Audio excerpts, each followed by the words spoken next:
The Adventures of Sam Spade, Detective. Brought to you by Wild Root Cream Oil Hair Tonic, the non-alcoholic hair tonic that contains lanolin. Wild Root Cream Oil, again and again, the choice of men who put good grooming first.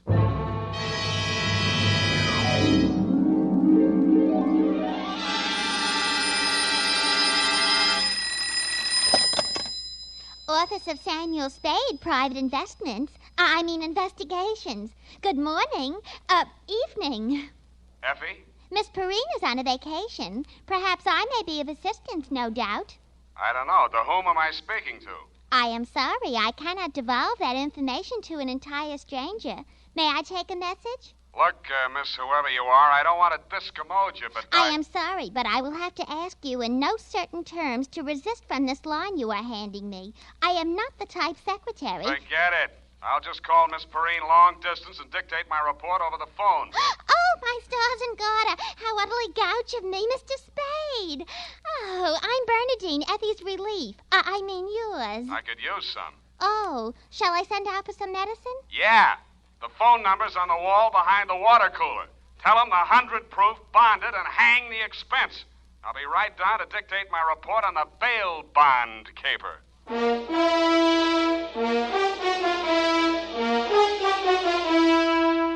Dashiell Hammett, America's leading detective fiction writer and creator of Sam Spade, the hard-boiled private eye, and William Spear, radio's outstanding producer-director of mystery and crime drama, join their talents to make your hair stand on end with the adventures of Sam Spade. Presented by the makers of Wild Root Cream Oil for the hair. Only 3 days left, gals, and June, the month of weddings, will be over. But don't worry, there are still 187 days left in leap year. Still time to snag the man of your dreams. You know, the one who uses Wild Root Cream Oil on his hair. He and millions of other men use Wild Root Cream Oil daily because Wild Root Cream Oil grooms the hair so neatly and naturally, relieves dryness, and removes loose dandruff. Any smart man who wants to look smart always insists on Wild Root Cream Oil Hair Tonic. Again and again, the choice of men who put good grooming first. And now, with Howard Duff starring as Spade, Wild Root brings to the air the greatest private detective of them all in the adventures of Sam Spade. Oh,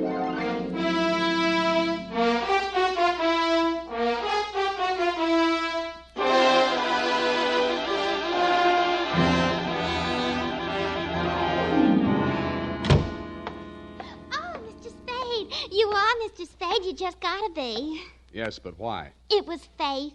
I knew it was going to be like this. I had my qualms, too, Bernadine. Oh, that's good. I sent the other back. The other what? I called that number, but it was euphonious. They sent whiskey. Is something the matter? No, nothing at all. I'm perfectly calm. Well, I'm glad. My previous employer was very nervous, which is why I just happened to be tentatively at large when Effie reproached me about being a relief to her. Figures. Bernadine, now, I'm not being fresh. Honestly, I'm not. But do you take shorthand? Yeah, but I don't speak it. What is that you speak? Don't answer.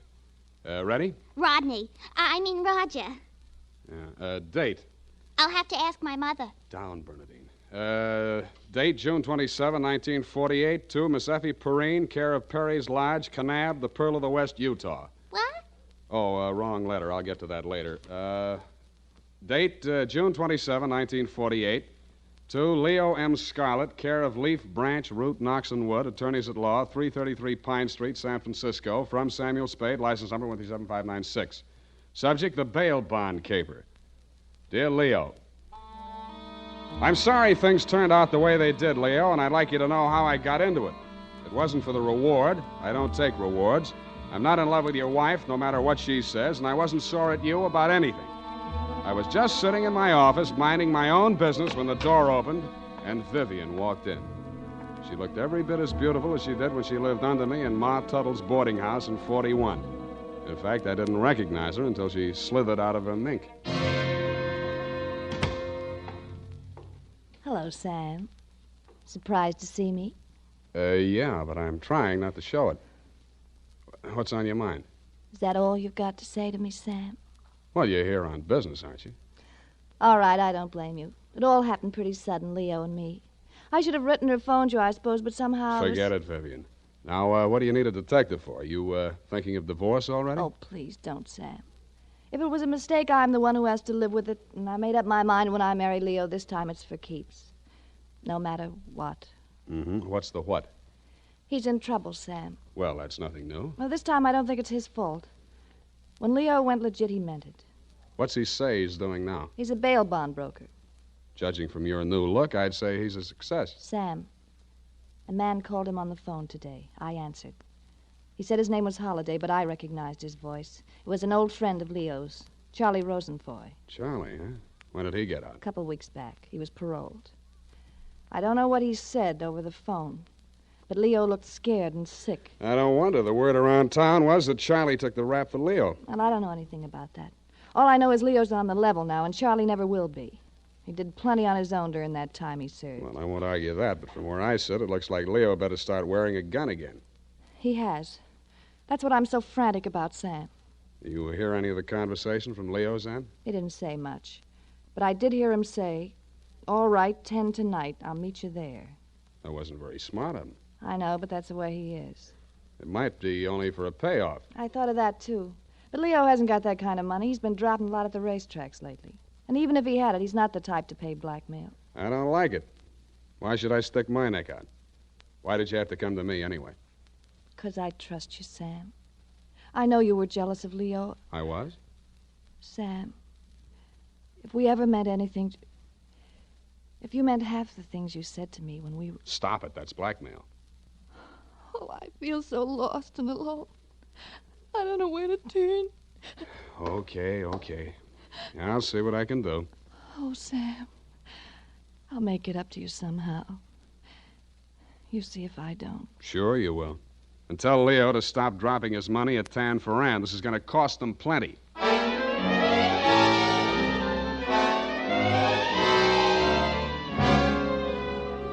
Vivian had said that your rendezvous with Charlie was scheduled for 10 in the p.m. and that you were too upset to go to work that day, so you'd be at home, 1246 Dunbar. I took a plant in your apartment building from a Sleepy Lagoon-type cocktail bar across the street called, you guessed it, the Sweet Leilani. Your wife joined me, and after a while, we got around to talking. At least she did. I bet you can't guess what I'm thinking about. Huh? Listen, Sam. You remember that night we drove to the Half Moon... Bay. Oh, you do remember. Oh, we used to do the craziest things. I should have married you, Sam. Please, not while I'm drinking. You know what? The trouble with crooks... They have to work day and night. Yeah. Hey, you're not listening. No, but everybody else in the place is. Let's talk about you, Sam. Did I ever tell you how I met Leo? No, and please don't. And then he opened a bucket shop. You know what a bucket shop is? Yeah. It's Brokerage. Yeah, that's right. Only it's crooked. That was the first business Leo started when he went legit. Mm-hmm. He had to shut it down on account of those securities. Somebody was always stealing out of the safe. Were they insured? Yeah, but they wouldn't renew his policy. So after the second nightclub burned down and he couldn't get any insurance at all, even on his own life. That's why I'm so frantic, Sam. Hey, give me a nickel. I want to play Sweet Leilani.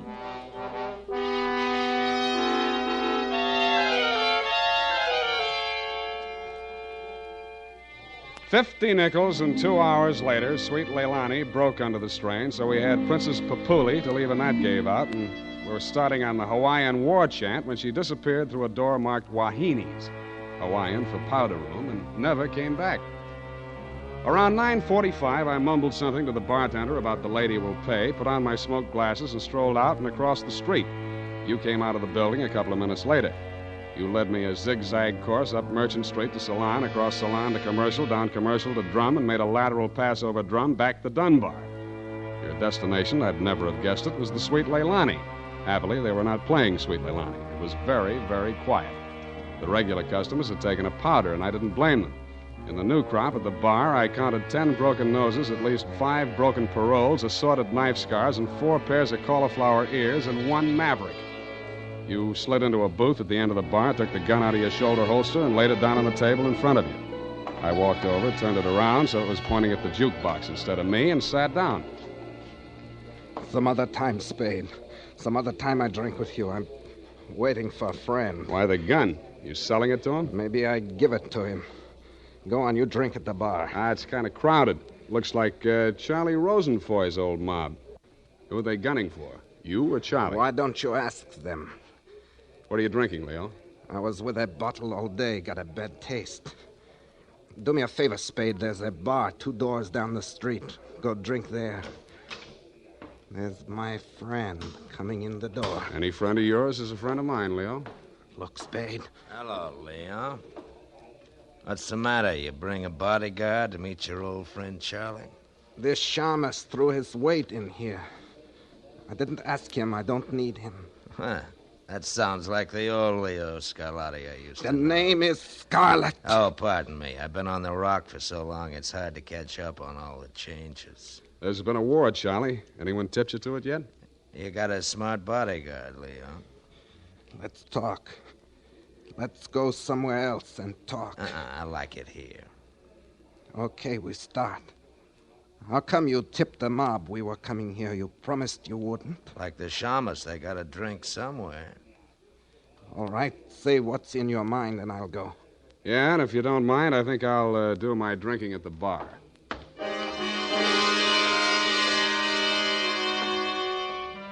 Both of your guns were on the table. It didn't look as though you were going to use them on one another, and I figured that neither of you was going to do much talking in front of me anyway, so I strolled back to the end of the bar to look at the television.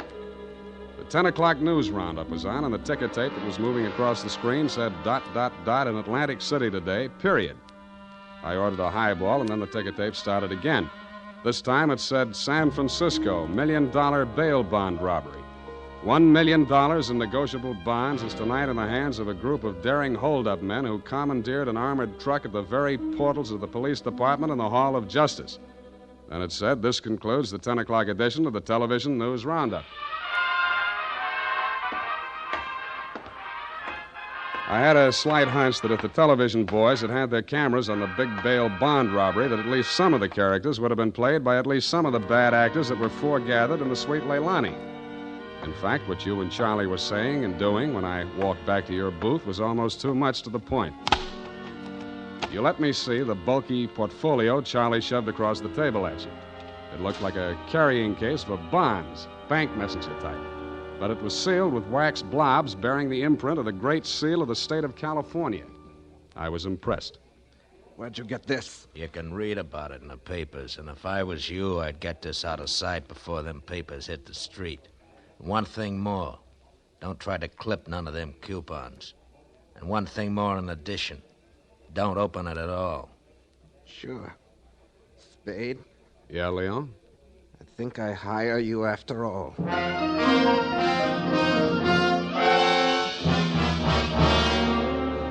I took the job, and you handed me the portfolio. Outside, we flagged the taxi, and you gave the driver an address on Portsmouth Square. Your office, I hate to remind you, was behind one of a bunch of neon-lighted storefronts across from the Hall of Justice. The sign on the door said, press the button and let freedom ring any hour, day or night. The only bell in sight was a stop-press-type burglar alarm. You unlocked the door and we went in. You paused in front of a big green safe with a combination lock and started twirling the knob. The tumblers clicked into place. I picked up an inkwell and waited for the safe to open. All right, Spade, give me it. I did, with both hands. With my left, I handed you the portfolio, and with my right, I pitched the inkwell at a well-wired slab of plate glass window. When the burglar alarm went into action, so did you. You dropped everything and were out of the door and out of sight before you could say, let freedom ring. While I was waiting for the cops to arrive, I helped myself to a $500 bearer bond I found lying loose in your safe. I had a feeling I might be needing some bail myself.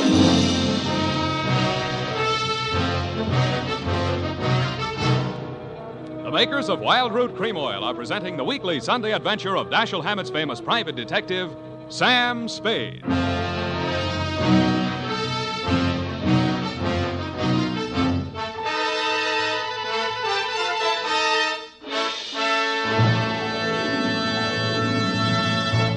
Now, here's important news on good grooming. If you want the well-groomed look that helps you get ahead, socially and on the job, listen. Recently, thousands of people from coast to coast who bought Wild Root Cream Oil for the first time were asked, how does Wild Root Cream Oil compare with the hair tonic you previously used? The results were amazing. Better than 4 out of 5 who replied said they preferred Wild Root Cream Oil. And no wonder. It gives you the advantages that men consider most important. Wild Root Cream Oil grooms your hair neatly and naturally, relieves annoying dryness, and removes loose dandruff. What's more, non-alcoholic Wild Root Cream Oil is the only leading hair tonic that contains soothing lanolin. That's like the oil of your skin. So ask for Wild Root Cream Oil Hair Tonic. Again and again, the choice of men who put good grooming first. By the way, smart girls use Wild Root Cream Oil, too, and mothers say it's grand for training children's hair.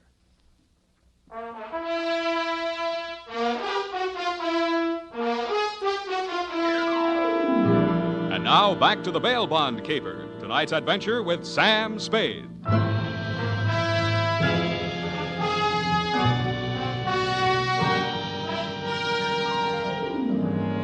I had hoped, Leo, when I made my spectacular move in your bail bond office and set the bells to ringing, that I'd get the caper off my neck and onto the capable shoulders of the police, where it now belonged. Then I told myself I could go home and get some sleep. I had never been that fond of Vivian anyway.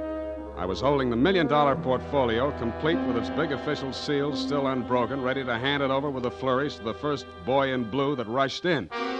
But then I saw something that dashed my hopes. There was a strip of Scotch tape across the bottom of it. It wasn't up to me to tamper with important evidence, but I didn't have to. It was only a question of what magazine had been cut up to replace the $1 million in bearer bonds. That question was answered at headquarters 20 minutes later. It turned out to be the last 52 issues of Radio Life, which even Captain Walsh of the robbery detail admitted was no help. Neither was Captain Walsh. Now, Spade, in your statement here, you state, so-and-so, Sweet Leilani, and that Rosenfoy did hand portfolio exhibit in question to Leo M. Scarlett, alias Scarlatti, at approximately 10:20 p.m. this date. That's it, Captain. Now, you sure you want to stick with this? You don't want to change any part of the statement? No, I just want to go home and go to bed. I'm afraid you're going to stay with us for a while. Who, me? Statement of Jordan Joyce, M.D., statements of Hilda Sackwriter, R.N., and Mildred DeVille, Biss, R.N., day and night nurses, respectfully. Who's sick? Rosenfoy. He's been quarantined in his home in Daly City since his release from Alcatraz 4 days ago. Chicken pox. Sorry, Sam, I'll have to book you. You sure you don't want to add anything to that statement? Only this. Kelsey Walsh, if you continue to do such brilliant police work, you will be waving a stop sign at a school crossing in time for the fall semester. You are a hangnail on the finger of justice.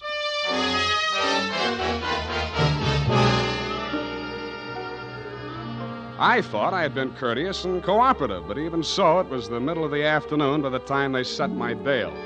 $1,500. That made it life. But I hadn't had time to hang the curtains in my cell when I got even worse news. My bail had been posted by who? Vivian, a banana peel, and the steps of progress. She met me outside. Well, aren't you going to thank me? What for? Getting me in jail or getting me out? Getting you out, of course. It was all the money I had in all the world. Leo's money was impounded, you know. But, Sam, when I thought of what you and I once meant to each other, and maybe we still could... Yeah. Well, you'll get your money back. I'm not really guilty. Oh, I know that. What else do you know? I guess it's safe to talk. Leo phoned me today. Where is he? He wouldn't say. Some pay station. He kept putting in nickels. Sam, you've got to talk to him. You've got to convince him it's best to give himself up. Now you're beginning to make sense, sweetheart. But how can I get to talk to him? I've arranged it. He's to meet us at the Club Leilani. You know, where we had our reunion yesterday. That place on Dunbar? Yeah. Oh, that's great. A crowded saloon less than a block from the police department. Besides, the place has lousy memories for me. By the way, did you ever get out of the ladies' room? If you don't mind, I'd rather talk about something else. Okay, let's talk about how do we bring this big secret meeting off in a crowded cafe. Is Leo coming in a false beard? You really think I'm stupid, don't you? I didn't say so. Well, it so happens that the place is closed on Tuesday. See that sign in the window? Closed. Tuesday. Mm-hmm. Now, how do we break in? I was counting on you. You're a detective. Can't you use a glass key or something? Did you say that bail bond you bought for me was all the money you had in the world? That's the truth. Then get ready to forfeit it. It's a risk I've got to take. You've got to take. Sam, please, if we ever meant anything Yeah, to... I know. Half Moon Bay. But sometimes I wish we hadn't been childhood sweethearts. Wait here. I'll case the alley.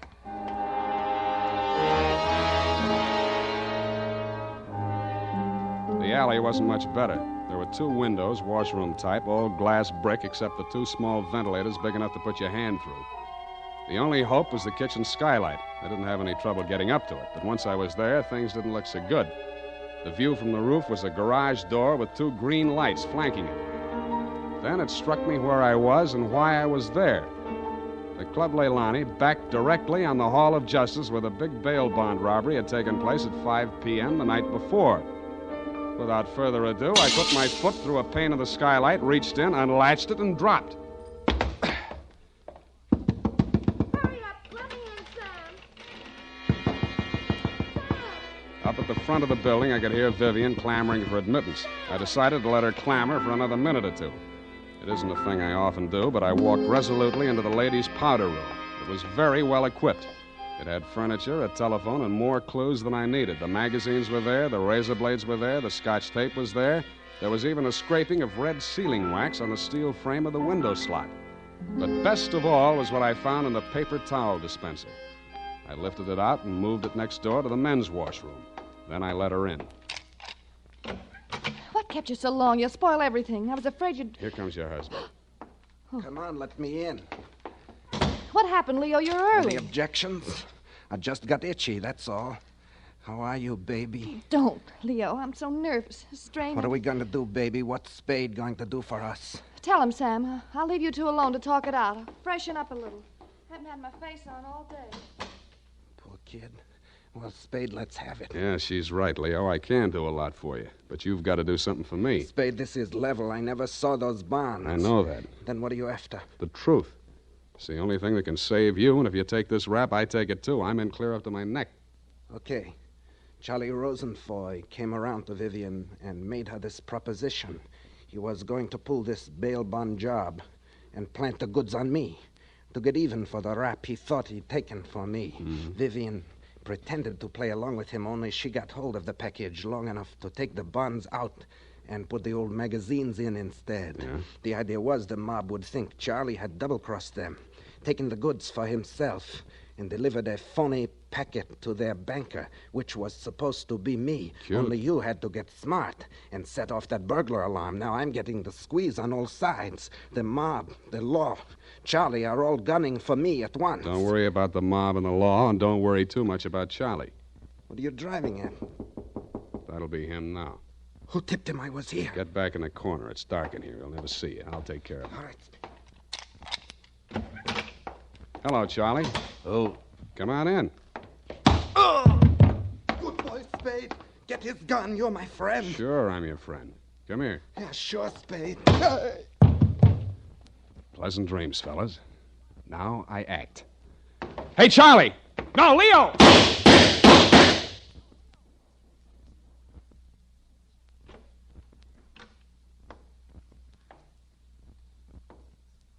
Vivian? Sam? That you? Yeah. The last of your boyfriends. You mean Leo? Charlie? Yeah. They just knocked each other off. Oh, Sam. I can't see. It's dark. Where are you? Right here in front of the jukebox. You sure? Hope to die.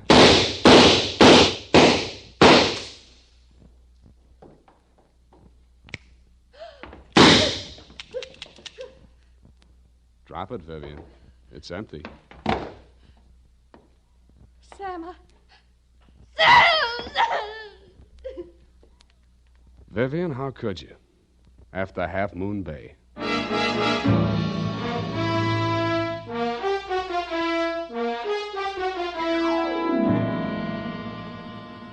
I'm sorry I had to knock you boys out, Leo, but better lumps than bullet holes, eh? After she started wrapping up the caper, it wasn't too hard to figure what she was up to, providing you could keep her smoke out of your eyes. She told Charlie how to operate on you and told you how to operate on Charlie. $1 million for her and 2 dead gangsters lying on the floor of an empty joint where they'd shot it out. The secret of the missing bonds would have to be written off by the police as having died with either one of whichever of you ever had them. Period. End of something. Pardon me, Mr. Spade. I know you're tired, and if you're too brushed, please feel free to elude the whole matter. But Yes, okay, let's do that. thank you. Effie said that you were always glad to qualify any little points that she didn't understand. She said that, did she? Yeah, but she also said that quite accidentally that you sometimes leave things out that should be left in. Bernadine, times are very bad. They're cutting salaries everywhere. But where were they during the whole nefarious affair, if you'll pardon the expression? The bonds? In the paper towel dispenser, didn't I say so? Oh, that's what you moved to the men's. But how did they get there? In the Walreenies, if you'll pardon the expression. Simple. When the thieves whizzed through the alley after the heist, Vivian had her well-manicured little lunch hook thrust through the window slot to receive them. Oh, that's how the red sailing wax got there. Bernadine, you're spectacular. Now go and type this up. You're making me nervous.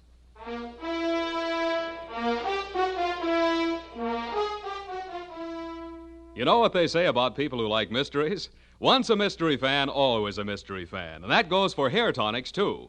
Once a Wild Root Cream Oil fan, always a Wild Root Cream Oil fan. Just try it and you'll see what I mean.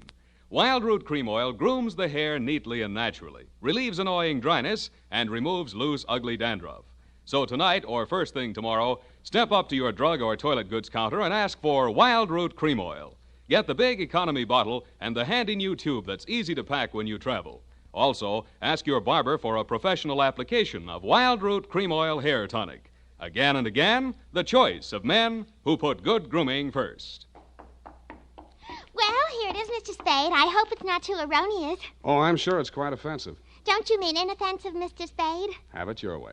I don't want to sound imprudent, Mr. Spade, but I must say that your conduct through the whole thing was very brave and outrageous. Don't you mean courageous? Now I've got you doing it. You're going to be just like Mr. Cummel. Your previous employer, no doubt. Yeah, poor man. You know, he finally became completely erasable. They had to take him away.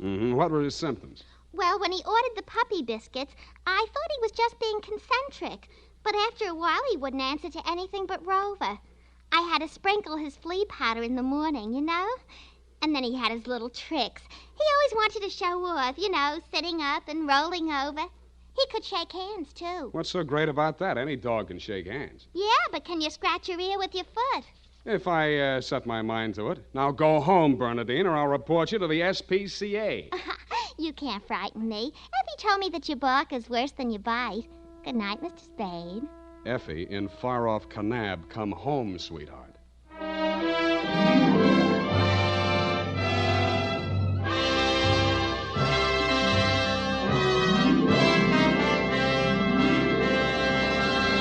The Adventures of Sam Spade, Dashiell Hammett's famous private detective, are produced and directed by William Spear.